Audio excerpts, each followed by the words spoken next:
Thanks everybody for being here tonight. We're excited for tonight's show. We've got a big crowd tonight, and so excited to get into it in a couple minutes here. First, a couple housekeeping items.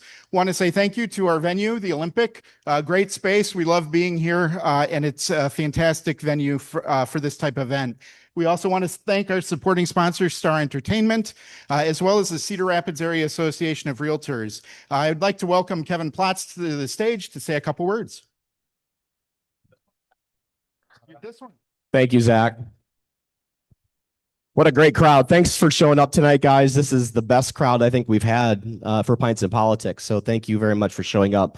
The Cedar Rapids Area Association of Realtors is proud to partner with the Gazette for Pints and Politics. We choose to do the events like this because politics and real estate are intrinsically linked, and the influence of politics on real estate, it's profound and far-reaching. So examples are regulations, zoning laws, taxation policies, interest rates, economic policies, housing policies, and affordable housing policies. So with that, I will get out of the stage. If you're going to buy or sell a house, make sure that you use a realtor. They're a professional, they're licensed. Thank you very much. Thank you, Kevin, and thank you to the association. Our guest tonight is Iowa Auditor Rob Sand. Rob started his career in public service as an assistant Iowa Attorney General, where he prosecuted several high-profile fraud cases, including the Iowa Film Office scandal, as well as uncovering and prosecuting the largest lottery rigging scheme in American history. He's been elected twice as state auditor, starting in 2018. He became the first Democrat to hold the position since the 1960s, and the only statewide Democrat in office right now. He's a dad to two sons, loves Casey's Pizza, and has found the fountain of youth, and he must know where that's located. So please join me in welcoming Rob Sand to the stage.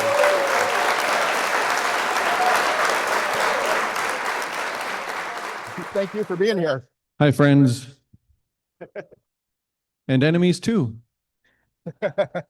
Everyone is welcome. Well, thanks, Rob, for being here. We appreciate it. And I know you've been out both in your official capacity, but you've spent several stints at the state fair. I'm curious what you're hearing from Iowans and kind of what your take of the temperature is these days. Sure. I get to the fair every year. I'm a Leo. My birthday falls during the fair. So since living in Des Moines, my traditional birthday dinners, we go out to the fair and I get a couple pork chops on a stick and a funnel cake and a lemonade. So that's our family. And then we always get our family tradition is a photo by the biggest pumpkin. So it's been fun to watch the kids grow. They're growing more quickly than the record-setting pumpkin is growing. But when I'm out there, I wander around. I'm pretty accessible. It's a fun place to go because you get a pretty good cross-section of the state of Iowa. And people are fed up. They're tired of the direction. I think people are tired of the direction of the state of Iowa, but it's bigger than that. I think people are tired of the direction of politics. And we have a slogan in this campaign. And there's some people that it'll disappoint, but it's the heart of this campaign, and I think it's what we need. The idea is not redder or bluer, but better and truer.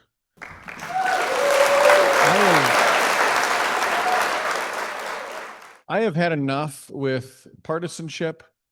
I think the two-choice system is fundamentally broken because candidates and elected officials understand solving problems is hard, but convincing people that their only other realistic choice is worse is easier. And so we get a lot of the latter and not very much problem solving. And I'm hearing from a lot of people, you know, I'm frustrated with school vouchers program. Our economy is in terrible shape, even compared to the rest of the country. Our cancer rate is growing while everyone else's is shrinking, and we're number 2 overall for cancer. They're just looking around like, what are we doing here? And that's one of the reasons that I'm running for governors, because I had the same thought. Okay, well, and talk a little bit about, you know, the decision. I mean, your slogan is Governor for All.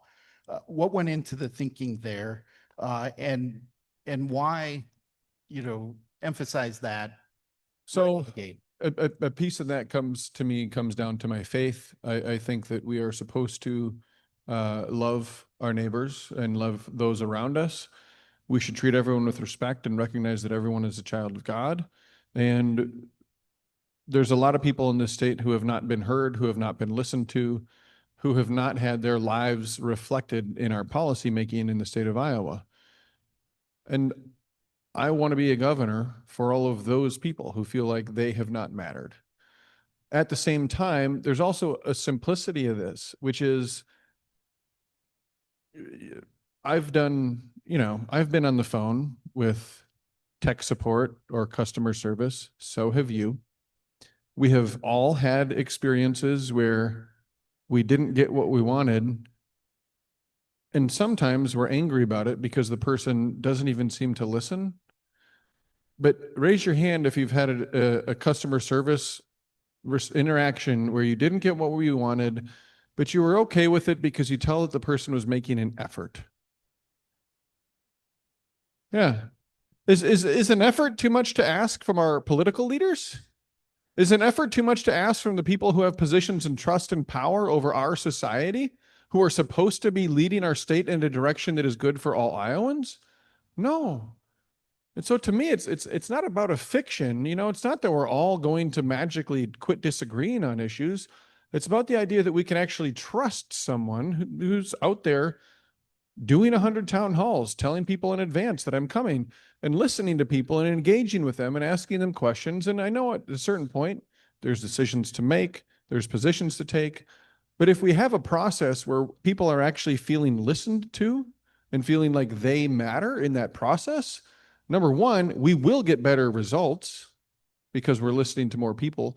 But number two, we can have a political system where people actually feel more satisfied because they understand that someone actually cares. You mentioned the 100 town halls and putting that information out in advance. Is that something that you would continue? Should you be elected as governor? Is that just kind of your philosophy as an office holder? Yeah. I think we did our 738th town hall today. I do 100 a year, not 99. Lee County has 2 county seats, and so I go to both. And that way I can say I'm the hardest working statewide elected official in the state of Iowa. Because I like to work hard and I'm competitive. But in all seriousness, we also do advance notice. And this again goes back to the idea of being a governor for all. Because you and I both know people who would like to find their elected officials and can't. And some of those elected officials are people who say, I go to every county, whether it's their district or it's the state, but they duck in and duck out before anybody even hears that they're there, right? Right? Why does this happen? I had this wonderful woman, Nancy, that I met at the Grimes area Democrats because she lives in Grimes. But she went all the way to Franklin County to try to find Chuck Grassley because her 9-year-old is having seizures. What are we doing when we accept a political system where the people who are supposed to be serving us are that inaccessible to someone in that amount of crisis in their life? It's not acceptable, and we have to do better than that. So yeah, I'm going to keep having town halls if I get elected governor. I would like it to be 100 town halls. I don't know what the job entails in terms of the time demands exactly, but I can tell you this, any town hall per year will be more than what we've seen from Kim Reynolds. I wanted to ask a little bit. So you're the only elected Democrat in a statewide office right now. Did that factor in? I mean, did you have any hesitation in terms of, do I run for this and what could happen if not successful and what that could mean? My motivation for running for governor was pretty simple. We uncovered a record amount of misspent money in my first term as state auditor. The answer to that from the people of the state of Iowa was to reelect me. The answer to the people of Iowa reelecting me was to change the law so that the state auditor's office has a harder time finding misspent money. This to me is not Democrats versus Republicans. I know you have to laugh so you don't cry, don't you? Right? Yeah. This to me, it's not Democrats versus Republicans. It's public servants versus politicians. It's insiders versus outsiders. It's somebody who wants government to actually be accountable and do what it should be doing versus a tiny number of people that are really running things in Des Moines who don't want to be held accountable. They're serving special interest groups. They're serving insiders. They're not serving Iowans.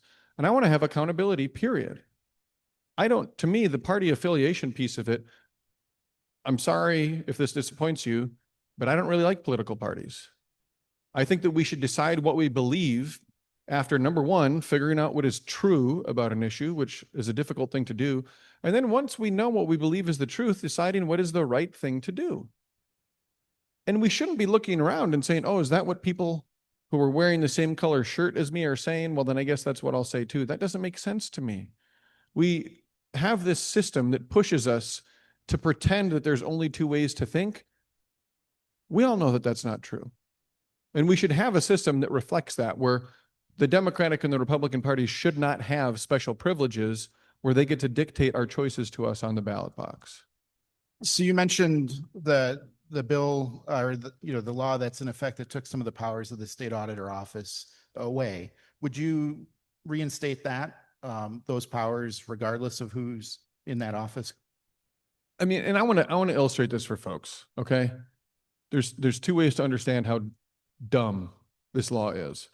One is by telling you that every single government watchdog agency in America, as well as every single government watchdog, Democrat, Independent, and Republican, everyone who weighed in on this bill said this bill will increase waste, fraud, and abuse of tax dollars in the state of Iowa.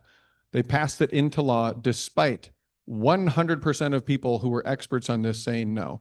But you also you understand this inherently, right? Because you have common sense. You don't need experts to tell you. You all drove here. If you are driving home again and you look in the rear view mirror and there's a police officer behind you, where do your eyes go next? Correct. One guy once said, beer can. He still understood, right? But imagine that you had a situation where there was a new rule. Police are no longer allowed to patrol on north-south roads, only east-west. What do you think is going to happen on north-south roads? Right? I mean, we literally have a law in the state of Iowa right now. I'm sorry, but this drives me crazy, that says, here's the places that the state auditor cannot look. What do you suppose is happening with those documents and with that money? It's just one of those things that blows my mind. I can't, it's like that line from Magatu in Zoolander. I feel like I'm taking crazy pills here.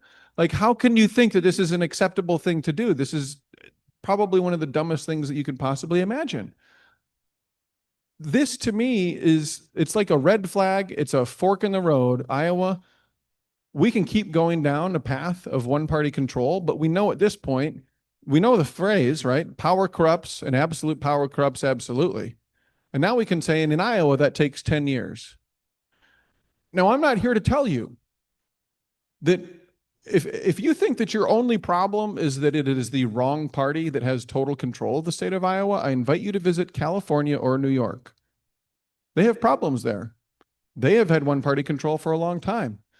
When power is left to a smaller and smaller number of people for a longer and longer amount of time, we get to the point where we need change because we have too much corruption, and you could not think of a better example of that than this law, restricting the auditor's office. I wanted to turn to a question from the audience, and that is, how should Iowa respond to cuts to programs like Medicaid without negatively impacting the state budget? So I'm so glad that the person, whoever asked that question, added that second clause in there. When we talk public policy, we need to remember that honesty is the best policy. We just had a $900 million budget deficit for the state of Iowa. That is a record. It is not because there's some nationwide economic meltdown happening. It's because they've mismanaged the budget. Here's how they've mismanaged it. Imagine that someone, some family member, you have a wealthy uncle and he leaves you 3 or 4 years of what you normally earn in a year as an inheritance. Would you quit your job? No. You'd say, great, thanks. That's what basically happened in Des Moines, except they quit their job. We're talking about a ton of federal money that came in from the federal government to state government in Iowa, a significant boost over what they normally would get. And they just decided to vastly, for wealthy people, cut taxes, typically by half. Did anybody here notice a 50% decrease in their income tax bill from the state of Iowa? No. Yeah, but there are people in the state of Iowa who did get a 50% decrease. It just wasn't anyone in the audience here. So we have this massive budget deficit. We have a surplus, but the surplus can only, by current law, be used to cover half of that deficit every year. We have a lot of problems in front of us. The decrease in federal funding that is coming our way is going to compound and magnify those problems. There are a couple of fairly simple answers. Number one, I'm a big government efficiency guy, and we've had a program that we started in my first term that's actually improving government efficiency that's called PI. We could take all, if you want to check it out, auditor.iowa.gov/PI. We could take all of those suggestions and create a revolving loan fund out of that surplus money to implement those efficiency practices. Because if we make government more efficient, that is going to be a more effective return on investment than what we're getting from just slowly paying off our budget deficit. The other thing that we should be doing to help address our budget issue is treating cannabis the way that we treat alcohol. That does not seem complicated to me. I think Iowans are pretty practical people. I think Iowans understand that both cannabis and alcohol are dangerous drugs. I also think they understand that we're not doing anyone any good if we're taking people who use marijuana and throwing them in prison and giving them 3 hots and a cot and paid supervisors, all paid for with your tax dollars, just for that. We know this, right? Everybody's just leaving Iowa. They're driving in literally every direction across the border. That means their money is leaving the state. We want that money to stay in Iowa and circulate some more. That means the tax revenue is leaving the state. Again, this is silly. We are practical people. I think we can recognize that there's a better way to do this, and we can also learn from the mistakes of some of the first movers. The early bird gets the worm, but the second mouse gets the cheese. So we had several questions that focused on water quality, and I'm going to ask probably the most direct one that I got, and it is, given the family ties to ag interests, how can we trust you to do anything meaningful about Iowa water quality? A lot of folks, here's what my in-laws company does. They make pet food. They make soup, stock, and broth. They make an immune system supplement that is fed to baby pigs that reduces the reliance on antibiotics. And they have an immune system supplement version, an FDA-approved medical food like that for people, that if you have IBS or you have Crohn's disease can have an impact for you. People have suggested that they do other things. I just told you what they did. So if you heard that they're into chemicals, no, that's a lie. So I think that answers the question, because the question comes with some sort of a misunderstanding of what it is that they do. I'm not concerned about that. I'm not concerned about a conflict of interest there. I'll also just say this. They are the people who know me best. They have been supporting my campaign in 2018 and 2022. If you like what I did in 2018 and 2022, well, then you're on the same team as them anyway.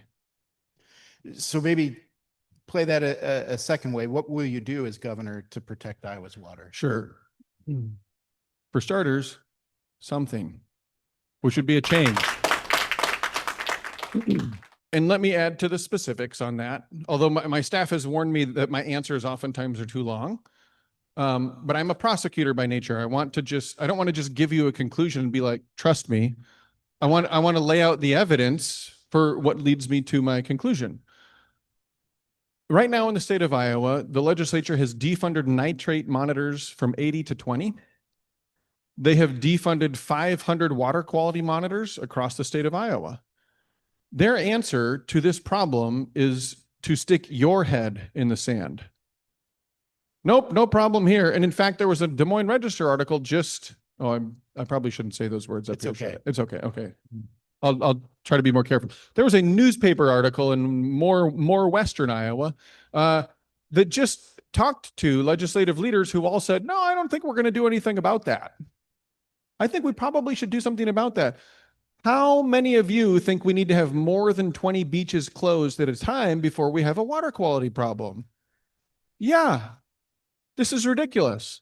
Now, what's funny about this is if you want to do politics, you can grab a plan off of a shelf. Plenty of people will have one. And you can wave it around and you can say, here's my plan. And you probably then will have 2 or 3 sentences that you can say about that plan because you don't actually understand it. Before someone, thank you for the laugh. I know you're hating politics as much as I do when you laugh right there. You know, you have 2 or 3 sentences that you can say about that plan before you have to scurry away because otherwise people will understand that you don't have any idea what you're talking about. And honestly, even those 2 sentences won't even really answer the question, right? I'm not interested in doing that. I think that most of my life, I have watched politicians and candidates do stuff like that and then not deliver, sometimes because they learned later on that plan never was going to be effective in the first place. Other times because they learned, well, that plan was going to be effective, but it was never going to be achievable in the first place. And so I am working on putting together something that will be both effective and achievable. That takes time. And my approach to this is the same as my approach to prosecuting a case when I was at the Attorney General's office, my same approach as it was as state auditor, when we're auditing something. You talk to everybody. You see whose facts line up. You ask for additional evidence to support their claims. You weigh their interest, if they have one, against everything else you know, and you figure out where the truth lies. And then you try to find a place that most people can agree would be something where you can have a tremendous impact, right? And at the same time, actually get it done. Now, the reason that you never see that happen is, again, it's what we talked about at the very beginning, right? That's hard. I'm going to have to talk to so many people, you guys. But that's how we actually solve a problem. Now, you could grab a plan off of a shelf and thump your chest and yell about it, but you have no idea if you haven't talked to everybody whether or not that's actually going to be achievable or effective. I'm not interested in trying to deceive you. I would rather tell you I'm going through the process that served me well as a prosecutor. I'm going through the process that served me well as an auditor. I am thinking through this and I'm going to get something put together that I think is going to be effective and achievable. And when I've got it put together, we'll have conversations about it. But those conversations could actually be conversations because it's not just going to be 3 talking points of depth. I will know the issue a lot better and understand the issue, which will also make me a more persuasive advocate for clean water in the state of Iowa. So we had another audience question, and this is, what does the Democratic Party have to do to be more politically appealing across the state and the nation? As if you didn't have enough problems to solve. When I ran for state auditor, it was to be the state auditor of the state of Iowa. When I'm running for governor, it is to be the governor of the state of Iowa. And we live in this dumb system where you have to pretend there's only 2 ways to think, and so you pick a party. And I picked the Democratic Party for reasons. My faith is really important to me. I think Jesus is for the little guy, and I think at its best, the Democratic Party is for the little guy.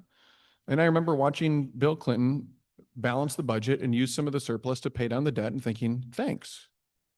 Because I was a teenager when that happened, and I was happy that I wasn't going to have to deal with that someday. I'm not doing this to try to offer advice or direction to other people who happen to have the same letter behind their name. Sometimes I just look at this and I'm like, it is so arbitrary, right? Like, we can't just say like, oh, well, you have the same color hat on as those people, so you are therefore bad, or you are therefore good. There are as many ways to think as there are people. And most of us, the vast majority of us, we feel like we are trapped in a system where you sort of look at one and you're like, well, you've never done anything for me. But then you look at the other one and you go, but you're scary. That's not inspiring. That's not freedom either, is it? Right? Again, I think we should have ballot freedom where you can actually look at your ballot and have the option to actually elect people that are not just Democrats or Republicans. So I don't want to answer that question because more than anything else, I would like us to be free from the Democratic and Republican parties. What's going to be your approach to working with others to build, collaboration? Folks haven't necessarily compromise isn't necessarily seen as a position of strength right now. How do you approach building, collaboration? So openly and with joy. I love working with people that I presume I disagree with, or that we presume we disagree with, because it's much more fun than to find an area of agreement because it's a surprise. Surprises are fun. When I crafted the senior leadership team of the auditor's office, the first time I was elected in 2018, the first decision I had to make was who is going to be in senior leadership at this office with me. And I picked an independent and a Republican who had both made campaign contributions to my opponent. Now, people who are focused on politics would go, Sand, you idiot. You're doing it wrong. You have to punish people who oppose you because that's how you get them to stop opposing you. But what if I wanted to do public service instead of politics, right? Then my answer would be, after the election is over, hey, the election's over. I won. Haha. Come on board, right? I want you around because even a broken clock like you is right twice a day. And that will help me, right? So my attitude is I want to work with people that I disagree with because my thinking is not always perfect. And when we work together, we actually get better outcomes. I say at every one of my town halls, I think one of the reasons that we uncovered a record amount of misspent money in the auditor's office is because we had Democrats, independents, and Republicans working together, because we had auditors and prosecutors working together, right? Not because we concentrated all of our thinking in one kind of a mindset or one kind of training. And let me leave you with this. There are people in the legislature who want to do the right thing. When the bill came out that gutted the auditor's office, it flew through the state Senate in like 10 hours. We didn't have a chance to even catch up. Nobody had a chance hardly to read it, but we had time on the Iowa House side. And one of the people that I went to the people when I was trying to earn votes against the bill because it was a dumb and bad bill. I went to the people who I thought were there for the right reasons, and who I thought were not there just to be a cheerleader for one party or another. One of the people that I went to was at the United States Capitol on January 6, 2020, to stop the steal. I went to her because in my conversations with her, she seemed to come by her beliefs genuinely, and she seemed to be interested in doing what she believed was the right thing. And I talked to her about the bill. She asked me some questions. And eventually she said, okay, I'm going to vote against this bill. I think you're right. It is a bad bill. Because she understood that oftentimes politics is actually a tiny little group of insiders taking care of themselves and not serving the public. So when I pointed out all the ways in which this was that, she said, that's right. And that transcended Democrats versus Republicans, because she was there not to just be a cheerleader.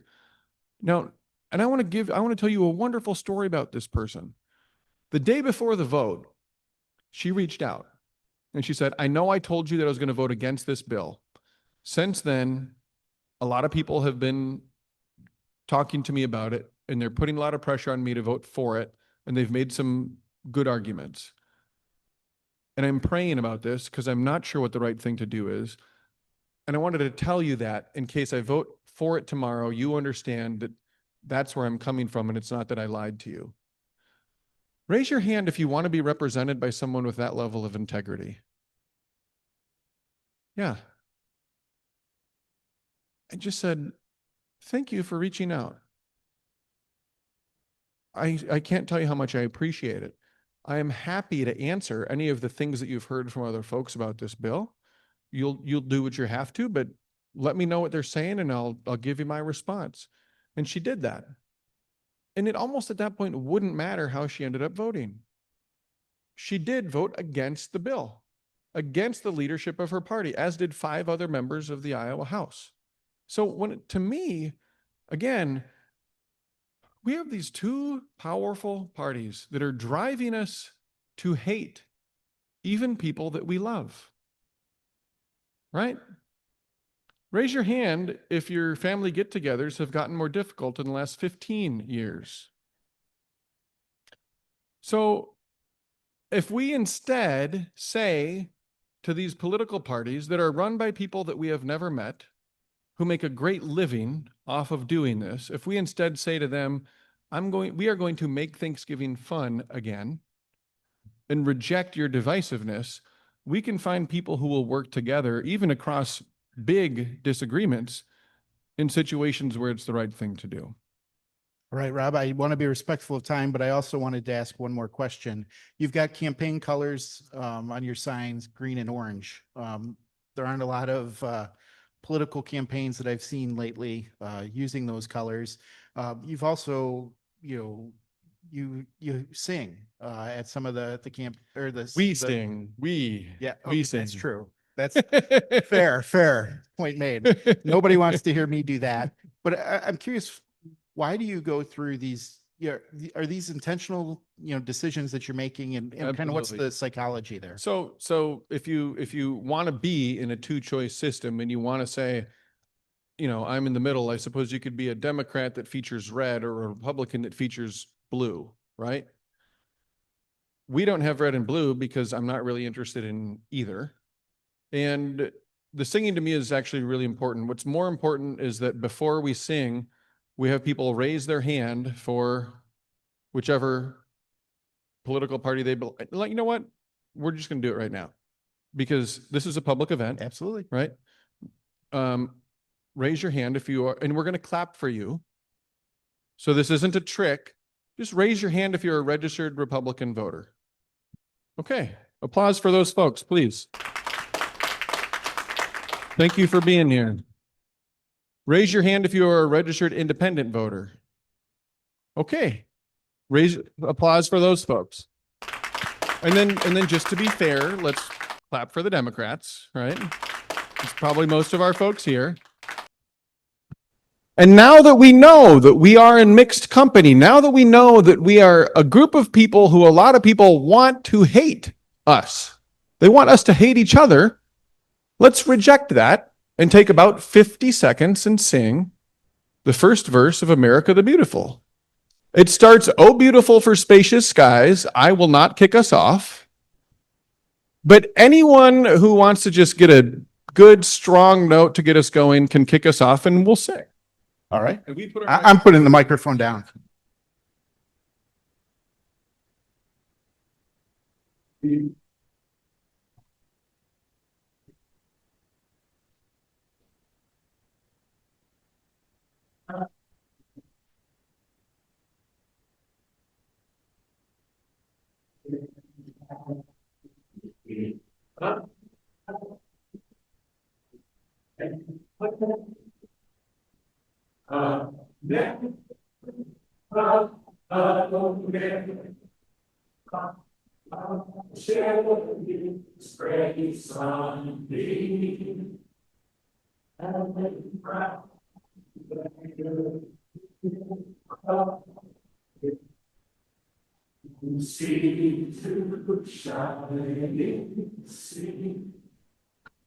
Very nice, everyone. Thank you.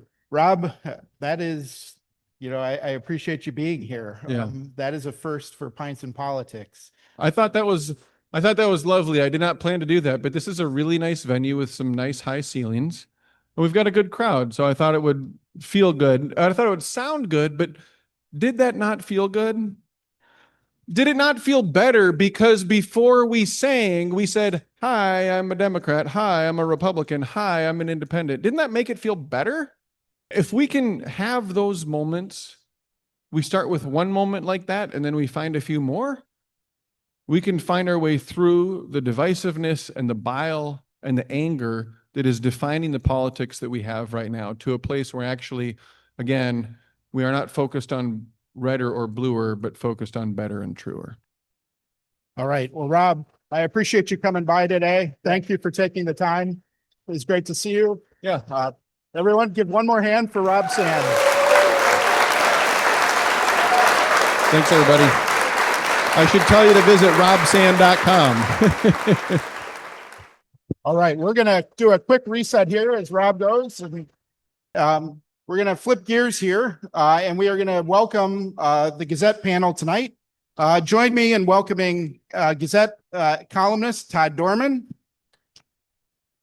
and Deputy Des Moines Bureau Chief Tom Barton. Okay, we are going to start out with, we've been adding games to Pints and Politics. And so we play a game called One Word. And I'm going to give kind of a scenario to the panel and then ask to respond. And how it will work, I'm going to give you that and you write down your response and then we'll go through it. So a one word that describes your reaction to Representative Marionette Miller Meeks tweeting about a roughly $3.40 tip she left a server in Iowa County. As of this morning, that had about 10.2 million views. So I'm asking the panel for one word describing the reaction to Representative Miller Meeks tweeting about a tip she left in Iowa County. Guys, you want to reveal? Right. Gaff, faux pas, and Todd, you went with stingy. You want to elaborate, Tom? Mike. Yeah. Ooh, all right. So Congresswoman Miller Meeks' office responded to kind of the backlash from the viral tweet pointing out that technically she left a $3.40 tip that was 20%, but it came off as stingy and tactless when you're trying to highlight the so-called no tax on tips provision of the so-called big beautiful bill, the reconciliation bill, the massive tax and spending bill that congressional Republicans passed and Trump signed into law. I mean, when you're trying to highlight that piece of the legislation, which, there's some debate as to how helpful it's actually going to be for tipped workers, for servers, to leave a $3 and some change tip, it just, again, it comes off as kind of stingy and tactless, and it comes off as kind of a gaffe and a faux pas. All right. We'll jump ahead to the next one. One word reaction to AP reporting today that Iowa Democrats are considering to go, possibly go rogue and bring back leadoff caucuses, even if it means going rogue in 2028. A one-word reaction. Yeah. Nope, that's fine. Okay, so both of you have the same answer. Just do it. Todd, do you want to expound on that? Sure, I'd like to expound. Thank you all that did stay. Appreciate that. The moment you've all been waiting for.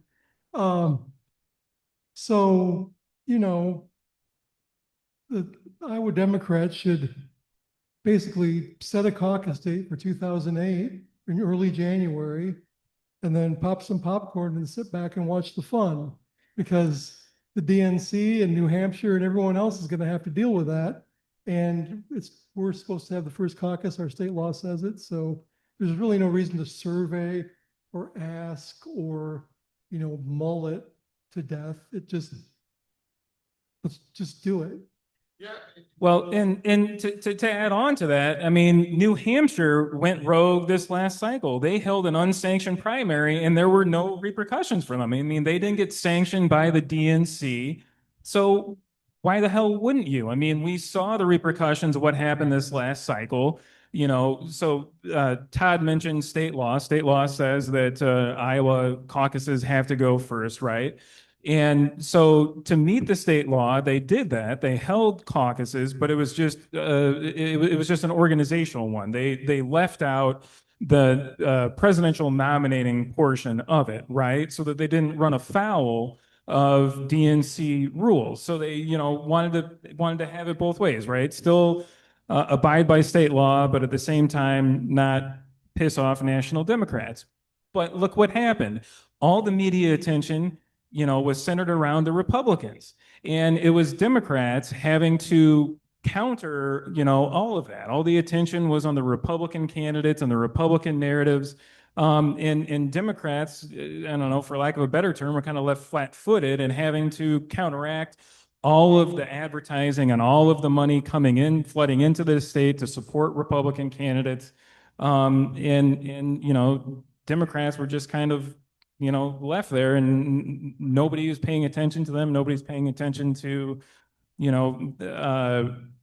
again, trying to counteract, again, the Republican narrative and what the Republican candidates were putting out. Yeah, if you're the leader of the Democratic Party in Iowa, your goal should be to improve the party and make it more competitive. I mean, losing the caucuses put a big dent in that as far as party building, fundraising, training talent. And they need to try to go back to that for the good of their party. They need all the help they can get. All right. I want to get the next one. One word reaction on the election of Bobby Kaufman as House Majority Leader and what that could mean next session.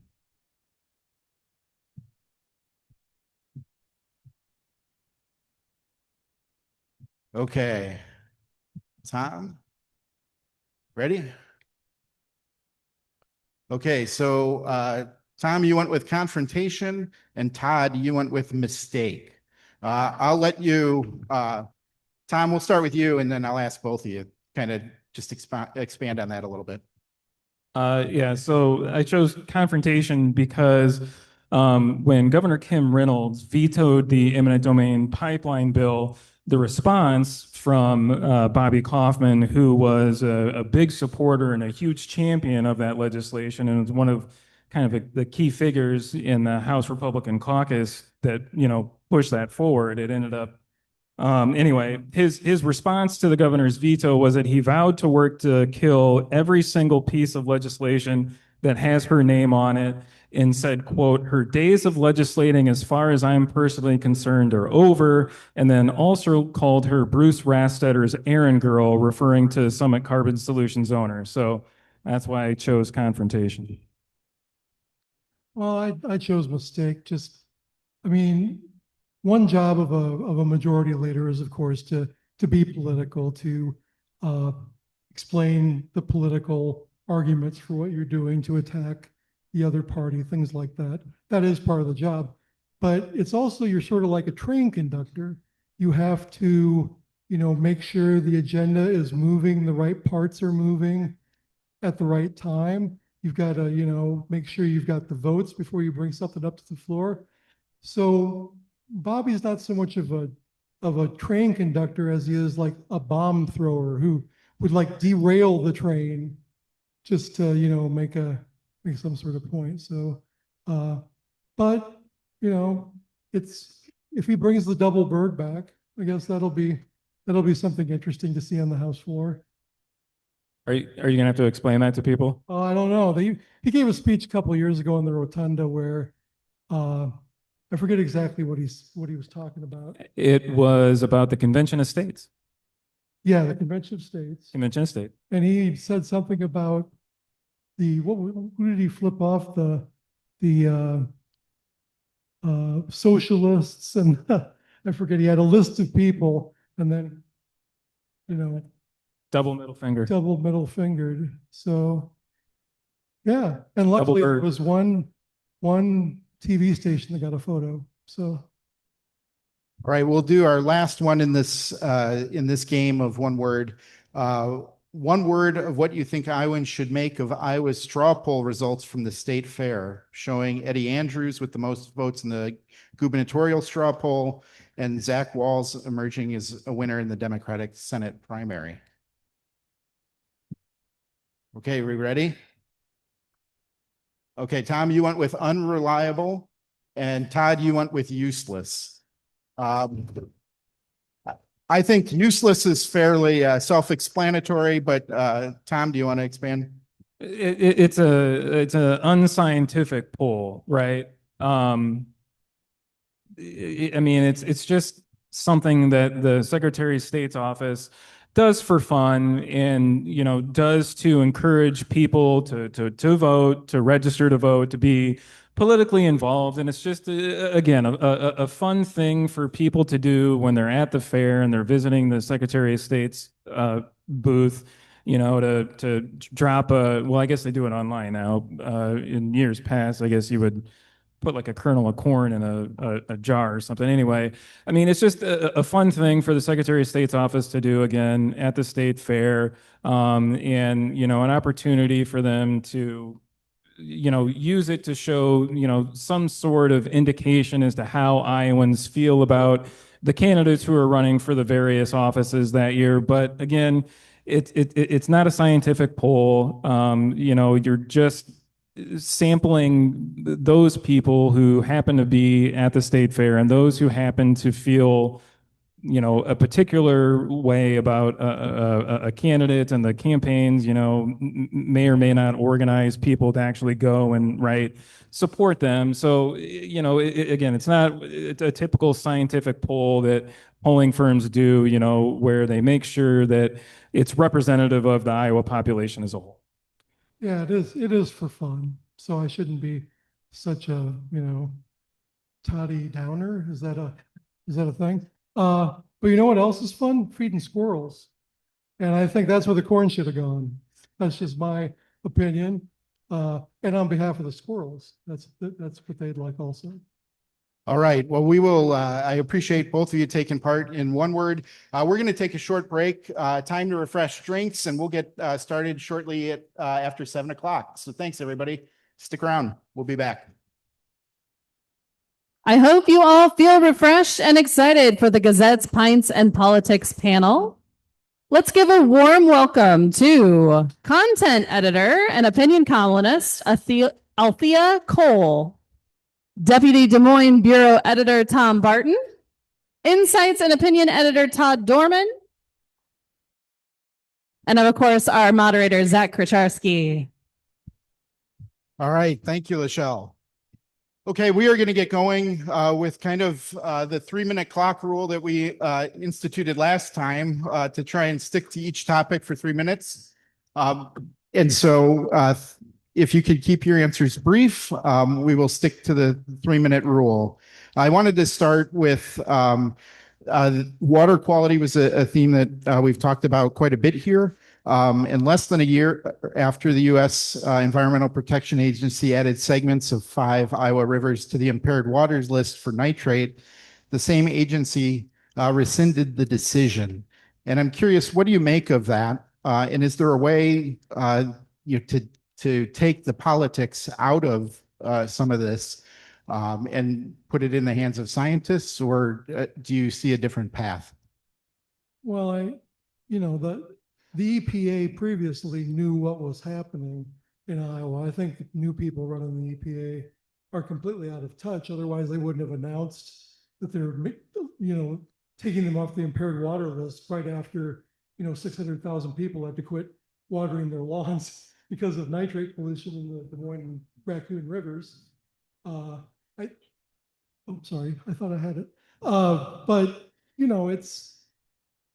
it's a joke that they've taken those off the list. I mean, nothing has happened to change, the nitrate levels in the river. They still routinely go above the 10 parts per million, and partisan wise, it's like, you get whiplash because the Biden administration comes in and actually tries to protect the environment and enforce the rules. Then a new administration comes in that yanks all the rules out by the roots and just basically doesn't care whether the water's dirty as long as agriculture and others can operate the way they are now. So it's too bad. There's not much that can be done. I mean, you could be more hopeful if you thought the state could do something, but as we all know, the state's about as interested in regulating water quality and runoff from farms as you know, basically they're not interested, and I don't know when they will be. I mean, Rob Sands putting together a plan, I guess, and we'll see what he has to say. But yeah, it's just those rivers are impaired. There's just no doubt about it. Okay. Either of you want to jump in? Okay. Going to the next topic, a proposal to restructure the USDA with 5 regional hubs, including one in Kansas City, drew a raised eyebrow from Senator Grassley, who said the USDA should have consulted the Senate Ag Committee before going public with the plan. Does it surprise you that Iowa, which is a leader in grain and other aspects of ag, isn't a regional hub? What do you think this means for Iowa? I mean, I was a little surprised that Iowa wasn't picked, given how members of Iowa's congressional delegation, champion legislation to push the USDA to, move its offices to be, closer to the people, closer to voters, and closer to the areas, the places, the rural communities where their policy decisions are being implemented and has impacts. Senator Joni Ernst and Congresswoman Ashley Hinson, were among Iowa's congressional delegation that was actively pushing legislation and pushing the USDA to move people out into the states and making the push for considering Iowa. So it was, somewhat surprising in that respect that Iowa wasn't chosen, although, I mean, for the reasons that USDA Secretary Brooke Rowan stated, I think Kansas City makes sense in terms of kind of the presence that the USDA already has in Kansas City and its, location in the country and access to,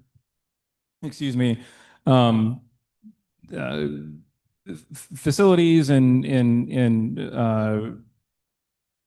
travel and other things that the USDA needs to do its job.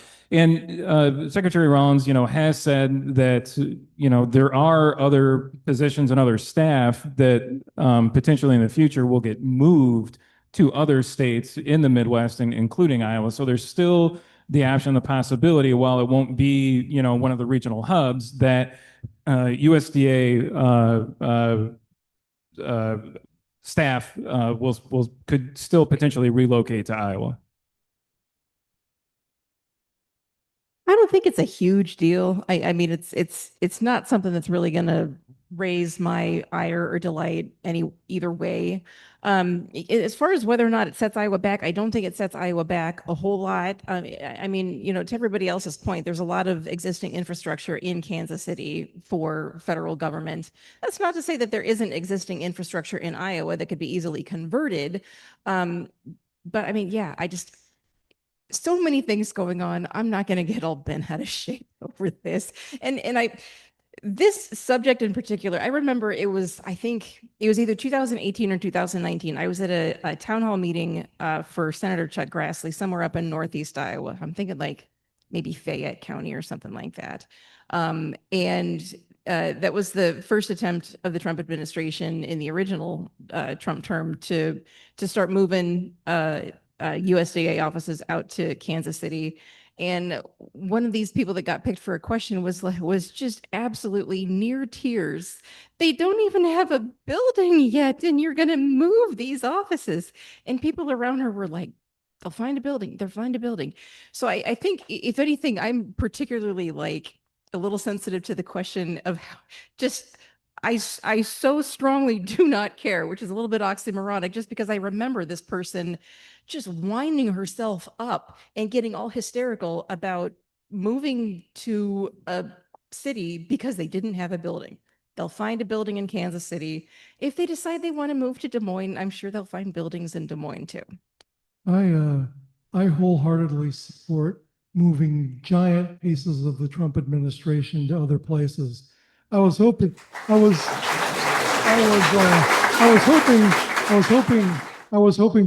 Putin would find them a really nice spot in Siberia. Maybe would be nice. Although I guess they wouldn't be close to their constituents. It would save a lot of money. So maybe Alaska, that would be in the United States. So either way. On a more serious note, I wholeheartedly support moving large chunks of the federal government outside of Washington, D.C., especially with our ability to telecommunicate these days, because, oh God, all of that swampiness in Washington, D.C., it definitely proliferates itself. All right, jumping gears, Iowa National Guard soldiers will deploy in September to provide support for the U.S. Immigration and Customs Enforcement. Governor Reynolds said the group will be providing administrative and logistics support to free up ICE officials to continue their work outside the office. What do you make of this decision to activate? Is 20 people meaningful support? How do you see this impacting the situation in Iowa? Well, unlike the person who just called out bullshit, I don't agree. I'm totally okay with National Guard doing administrative stuff, especially if the federal government's going to pay for it. If Iowa tax dollars don't have to go toward it, great. I don't know if you've realized, but we have a very unhealthy number of people in the country who are not permitted to be here legally. And, President Trump was elected on the promise to deal with illegal migration. And we should not be surprised that there is an actual effort underway to remove from the country those who are not permitted to be here. It is going to take an extremely long time.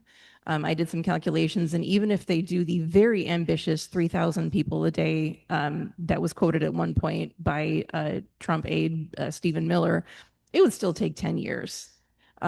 So it's going to take a very long time. I mean, yeah, it's going to happen. It's going to cost money to actually do, just like it costs a great deal of money to perform the functions that go along or that are involved with having somebody in the country who is not legally permitted to be here. It's going to cost money either way. At least there's money being appropriated, and there are other resources and human resources being appropriated to doing something about it. I now know the secret to riling you up.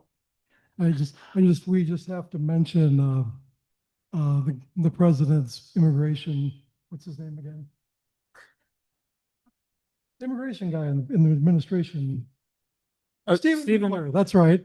Lost it for a second. But yes, if I mentioned that word, I guess I'm not I'm not sure what administrative duties mean. I think the word clerical was even thrown in there. I mean, are they gonna file stuff? Are they gonna get the mail?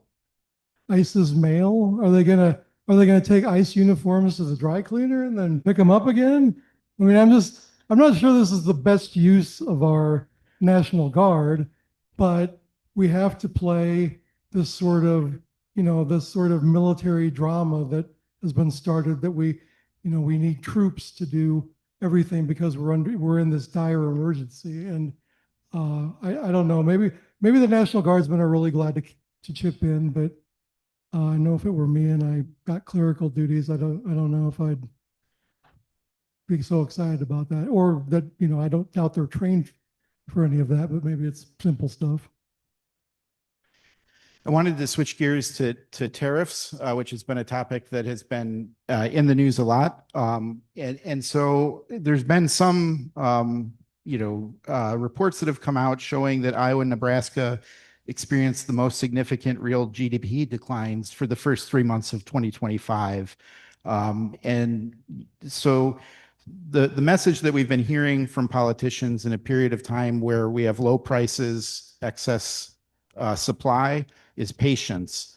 How long does that patience message last for farmers? And what do you think is the path forward there in terms of you finding a solution for the pressures facing farmers this season? So the question is, how long until farmers get fed up with the tariff situation and push back on the administration? I don't know. I guess it's tough to tell. I think we're going to have to wait and see what comes of some of these more recent trade deals that the administration has struck with the European Union and with the UK and with other countries, to see how much of that is going to essentially soften the blow from the impact of the tariffs. I think a lot of farmers are in a wait and see mode. And I think that they're also, another thing factoring into it is they're also wanting to know what the hell is going to happen with the farm bill. And if we're going to have any movement on that, we haven't heard anything about it. It's been, what has it been? Is it 3 years now that we've been waiting for a new farm bill? And to my knowledge, I don't know that we've really heard anything substantial from either Congress or the administration as to what's happening with that. I don't know. I think Signed into law on December 20th, 2018, extended through September 30th, 2025, according to farmers.gov. Now that was Google AI's lookup, so it's AI doing my thinking for me. But there's your answer. yeah, appreciate that.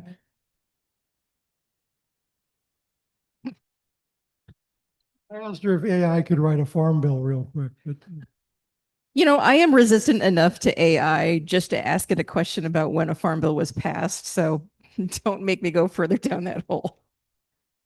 That's probably beyond AI's capabilities today. Let's switch to state issues. And we've seen some campus videos that have emerged. Governor Reynolds condemned a UI employee seen in an undercover video discussing efforts to skirt state DEI regulations and has asked Attorney General Byrd to investigate. Now we've seen a couple other videos come forward. So we have 2 that have come from Iowa, 1 from Iowa State. What do you make of the videos? What do you see happening from here? And where do we go from here? how many of you have ever worked for like a large company or a big operation before? I mean, it's pretty common in that context for people to sit around the break room and talk about how they try to get around stupid regulations that their bosses put in place because he's somehow out of touch with what they actually do. So I think that's what this is. These are people that work at the universities who are saying, this is a dumb law. We can't do what we do without mentioning diversity, equity, and inclusion. And so that's what they're saying. I don't think that they need to be disciplined they're taped secretly without their knowledge. I think a lot of us would say some pretty dumb stuff if that happened to any of us. And actually, I've been taped secretly, so that's a long story. But so yeah, I mean, this is the difficulty you run into when you try to pass a law that bans ideas. I mean, that's pretty difficult because ideas just don't die. They might get shoved to the side for a while, but people keep believing in them. You can't browbeat them or punish them into not believing. So they're going to face this throughout this process. They're going to face the prospect of people who are not on board with this, who are going to resist. And that's just going to be part of the cost of trying to, erase DEI from campuses and erase it from websites and tell people to watch what you say. I mean, it's really an extraordinary situation for free speech, free expression, all those things that we used to think were important. I mean, I certainly share my opinions with my colleagues. And sometimes I definitely share opinions that my boss probably would not want to hear. Now, that being said, I'm trying to rack my brain for any time I have ever talked to a colleague or just any friend about what I do to skirt not a work policy, but a law. And that's where I'm coming up with a blank. And that's the reality here. We're not just talking about company policy here. We're talking about state law that, one has to follow whether or not they agree with it or not. I can find gazillions of laws with which I disagree. There are gazillions of laws that I do not follow, even if I intend to follow them. I have a number of speeding tickets, and you should see the number of camera tickets I have. But I mean, nobody should be surprised if they are caught claiming that they are, I don't want to use the phrase conspiring because that is too harsh, but nobody should be surprised if a record is made of them saying, this is what we do to get around the law, AKA violate the law. You have to follow the law whether you like it or not. I'm not saying that nobody should work to change it, because believe me, I'm sure everybody in here thinks that that if there's a law that they do not like, they should work to change it. But right now the law is what the law is. I'm not saying blindly follow it, but nobody even takes a moment to consider why the law was passed. DEI laws were passed in the state of Iowa because, especially after the 2024 and 2022 elections, there has been massive concern raised that college campuses in particular are very one-sided ideologically speaking, to the point where people who do not follow the majority ideology side of ideology feel impelled to not share an opinion they would otherwise share. And believe me, I know what it's like to work in an area and exist in a crowd where people think differently than you. It's very, very difficult to do so because sometimes people can be jerks about their opinions when they feel safe expressing them. It's when people feel unsafe expressing them that they just tend to keep their mouth shut. And I understand why they keep their mouth shut, because holy cow, those of us who do not keep our mouth shut, we've paid in very interesting ways, especially since Trump took office again. I'm not going to let this get into a holy cow, this is what Althea has experienced over the last 7 months, but there it is. And I'm concerned that nobody takes the time to think about why these DEI laws were passed. You hate them so much, yet you refuse to even attempt to understand them. And that too is a problem. Well, if we're talking about law breaking, let's investigate law breaking. Those videos showed people talking about breaking the law. They didn't show people actually breaking the law. We still don't know who took the videos, whether they were edited in some way to make it sound worse than it really was. And as far as the law is concerned, there's no penalty except that possibly the institution could lose some funding. No one's going to jail. They're not going to be arrested for DEI affinity. But it's just, and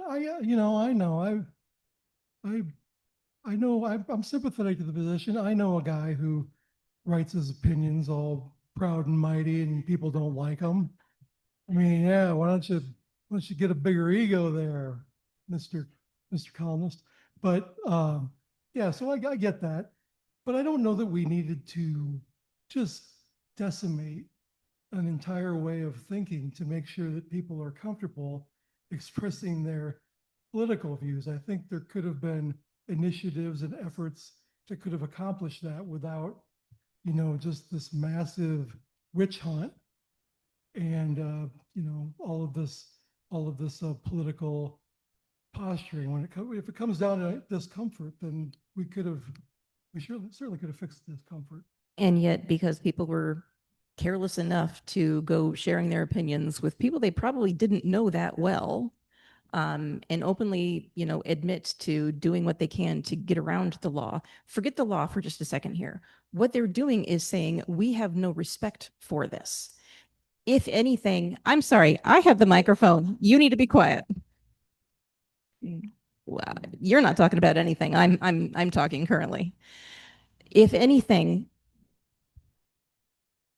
That's it. We need to be respectful, folks. Please, no yelling from the crowd. We're trying to talk about complicated topics here, and we'll ask you to be removed if that continues. I wanted to switch topics. The Iowa DOJ Task Force is expected to release its final recommendations next month. They've taken on an array of topics, some that we've seen. Do you expect the DOJ Task Force and the recommendations to go anywhere? Or is this something that, maybe is ideas that will be surfaced and then put in the drawer? Oh, no, I fully expect that they'll go somewhere in the Republican-controlled legislature. I mean, we've already seen efforts by Republicans passing legislation to, overhaul state government and consolidate agencies and try and streamline things. We've seen legislation passed that was pushed by the governor to, essentially roll back the amount of regulation and rules that are being issued every year to, in the governor's words, streamline the process and make it more efficient. Up to you as to whether you think that it achieves that task. So yeah, I fully expect that Republican leaders will take up the recommendations. Whether or not they enact all of the recommendations, who knows? But I don't think that it's going to sit on a shelf. Yes. Uh, where's the 4-second beep? First 4-second delay. Yeah. I mean, we've seen efforts again by Republicans to limit the role of state government, reduce the size of state government, consolidate power within the governor's office, scale back the number and amount of rules and regulations, and kind of roll back that rulemaking process. So I fully expect that they're going to continue on that path. And try and do things more broadly that stretch beyond state government, right, and start focusing on local governments and other aspects of government in the state more broadly. Well, and I do think it was telling, though, that Republican legislative leaders ran away from changing IPERS about as fast as they could. And Jack Whitford sort of put out a statement that's like, this isn't legislation. These aren't bills. They're just concepts. So I don't know. The higher profile stuff hasn't been. Yeah, I mean, I don't know. Popular. I mean, it's worth stating that, they haven't finalized the recommendations, right? They haven't submitted a final report. Given the public reaction and backlash to the IPERS thing, I would be shocked if it ends up making it into the final report, the final recommendation. I'm just saying that whatever recommendations that they do finalize and whatever report they send to the governor's office, I mean, this was a huge priority of the governor and was fully embraced by Republican leadership when she announced it during her condition of the state address. And so given that, I don't know, again, that it's just going to gather dust, right? I fully expect that they will take up these recommendations. Again, maybe not all of them, but there will be action on some of these things. We'll see what the recommendations are, but I fully expect that there will be movement in the Iowa legislature. Yeah, there might. You're right. Some of them may be considered. One of the issues is, does the governor still have enough clout to get them to do something big and complicated? Given that she's on her way out. And of course, Bobby Kaufman won't bring up any of her bills, so that'll be tough. But yeah, the other thing about this is Republicans have been in total control of state government for 10 years. If there were government efficiencies that we're not finding, you'd think if there are government efficiencies needed, you think they would have found them by now. They've done a lot of stuff to rearrange boards and commissions and those things.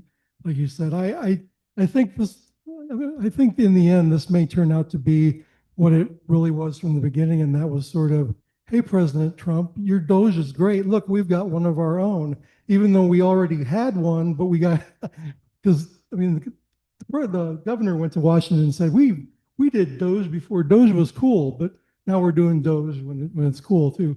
So yeah, I think it's kind of, I don't think it's a exercise aimed necessarily at altering state government. I think it's, getting some ideas and from business people generally. And so I don't know how much of it will come, and I don't know what kind of clout the governor will have. I want to jump to the last topic tonight, and that is the primary field. We saw some movement this week. We saw Adam Steen join the Republican, throw his hat in the ring for the Republican governorship. And then we also saw J.D. Scholten drop out and endorse Josh Turek who was not in the race the last time that we met. We haven't seen Feenstra make a declaration. We also haven't heard Senator Ernst officially announce. I think both of those are within weeks. Do the announcements this week change the calculus in those races? What do you see happening with the fields? Do you think that there are more hats to be thrown in the ring, or we're going to continue to see some drop out? I mean, I don't think that the announcements that we've seen changes the calculus or the trajectory of those races. I mean, Adam Steen says he's running as the faith guy, but you have Brad Sherman, a pastor, who's already running. So I mean, I think that that's interesting, and to say that one of the big reasons why he's running is because he's being sued by the Satanic Temple of Iowa because he wouldn't let them have a display at the State House. I don't know. That's an interesting kind of platform to stake out when you're running for governor. I don't know that that's really going to move the needle, right, in the Republican primary. So yeah, I mean, I don't see kind of the lane that Adam Steen is trying to occupy here. I don't know that he's necessarily, really treading any new ground here in the GOP primary. Josh Turek getting into the U.S. Senate race.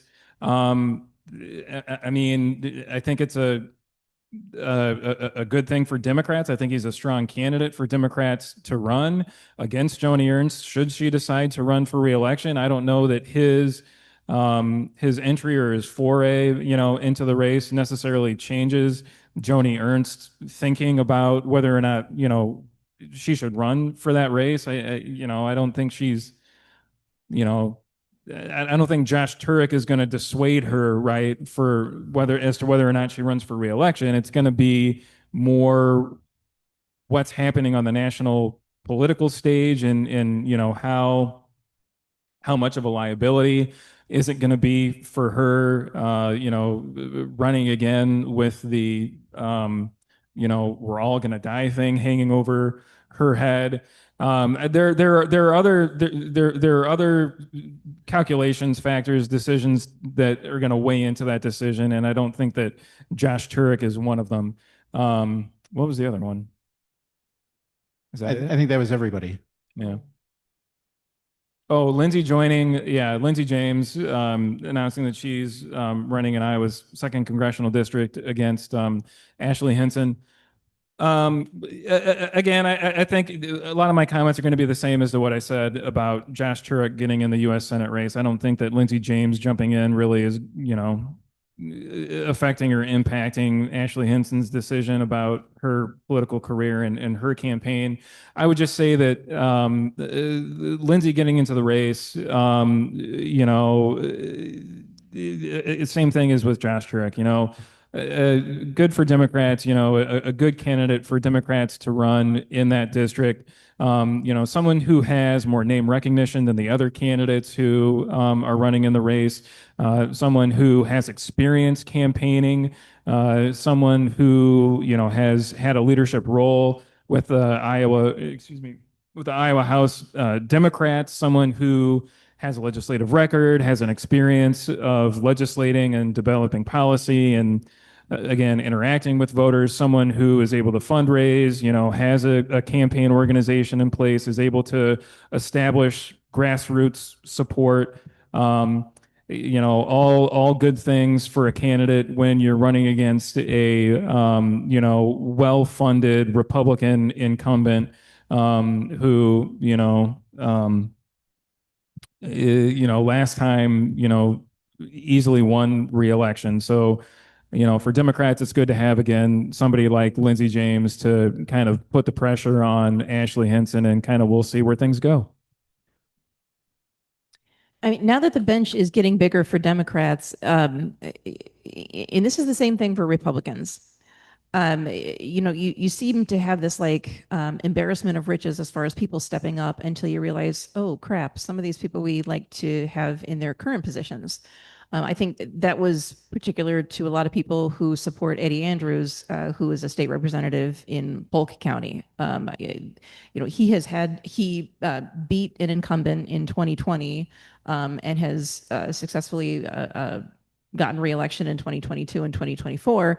And so now the question is, well, assuming he doesn't drop out before the filing deadline, who is going to run for the Republicans to keep that seat for Republicans? Because it is a hard fought seat.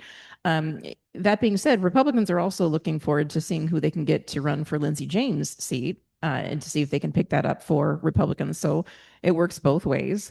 And that's when both parties start to realize, oh, do we have the embarrassment of riches that we thought? Do we have all of these young up and comers who are going to do great things and become wonderful statewide and national leaders for our party? Or do we maybe want to just kind of cool it with the shuffle a little bit? And again, both parties are going through this now. All right. Well, that draws us to the end of our evening together. I appreciate everybody who came out tonight. Thanks again to the panel, to the Cedar Rapids Association of Realtors, for special guest Sand, Star Entertainment, and the Olympic. Our next event is October 16th, and it'll be back here at the Olympic. Thank you, everybody, for being here tonight, and we will see you next time.